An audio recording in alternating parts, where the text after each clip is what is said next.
ਕੀ ਕੀਤਾ ਤੁਹਾਡੇ ਬੇਟੇ ਨੇ? ਕੁਛ ਵੀ ਨਹੀਂ ਕੀਤਾ ਜੀ, ਘਰ ਮੀਆਂ ਬੀਵੀ ਲੜ ਪਏ ਨੇ। ਘਰ ਮੀਆਂ ਬੀਵੀ ਆਹੋ, ਉਹ ਮਾਪਿਆਂ ਨੇ ਚਲੀ ਗਈ ਹੈ, ਮਾਪਿਆਂ ਨੇ ਕੇਸ ਕਰ ਦਿੱਤਾ। ਘਰ ਦੀ ਲੜਾਈ ਪੁੱਛਿਆ ਨਹੀਂ ਕਰੀ ਕਿ ਬਾਹਰ ਖੜਨ ਦੀ ਕੀ ਲੋੜ? ਭਾਜੀ ਕਿਸੇ ਨੇ ਪੁੱਛਿਆ ਕੋ ਨਹੀਂ, ਉਹਨਾਂ ਨੇ ਕੇਸ ਕਰ ਦਿੱਤਾ, ਉਹਨਾਂ ਨੇ ਅੰਦਰ ਕਰਾ। ਕੇਸ ਕਰਦਾ ਤੇ ਘਰ ਦਾ ਖਰਚਾ ਨਹੀਂ ਟੁੱਟਦਾ ਹੋਣਾ, ਤਾਂ ਦੀ ਲੜਾਈ ਹੁੰਦੀ ਹੋਣੀ। ਹਾਂਜੀ ਹਾਂਜੀ, ਉਹੀ ਚੱਕਰ। ਉਹਦੀਆਂ ਫਰਮਾਇਸ਼ਾਂ ਜ਼ਿਆਦਾ ਹੋਣਗੀਆਂ ਫੋਨ ਦੀਆਂ। ਹਾਂਜੀ ਹਾਂਜੀ ਭਾਜੀ, ਉਹੀ ਚੱਕਰ। ਉਹ ਫਰਮਾਇਸ਼ਾਂ ਨਹੀਂ ਪੂਰੀਆਂ ਹੋਈਆਂ, ਐਵੇਂ ਉਹ ਗੱਲ ਘਰ ਚਲੀ ਗਈ। ਬਿਲਕੁਲ। ਉਹਨੇ ਆਪਣੇ ਬੱਚਿਆਂ ਦਾ भी नहीं सोचा। ਕਿ औरतां ਕਿਹੜਾ ਸੋਚਦੀਆਂ ਨੇ। ये कैसा कमाल है कि बहू ने पहले अंदर करवा दिया मुकदमा करके, बच्चों का खर्चा मांगती रही, 15,000 रुपया माहवार कमाने वाला मजदूर। आप अंदाजा करें कि वो कुछ भी न कर सका। अस्सलाम वालेकुम नाज़रीन, आप देख रहे हैं उर्दू वायरल और मेरा नाम यासर शमून खान है।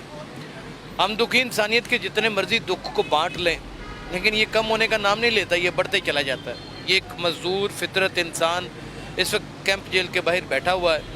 इसका 14 साल बेटा अब किस मुकदमे में अंदर है, ये सुन के आप हैरान हो जाएंगे, जो हर घर का मसला है, यानी घरेलू नाचाकी। मियाँ बीवी के दरमियान झगड़ा होता है,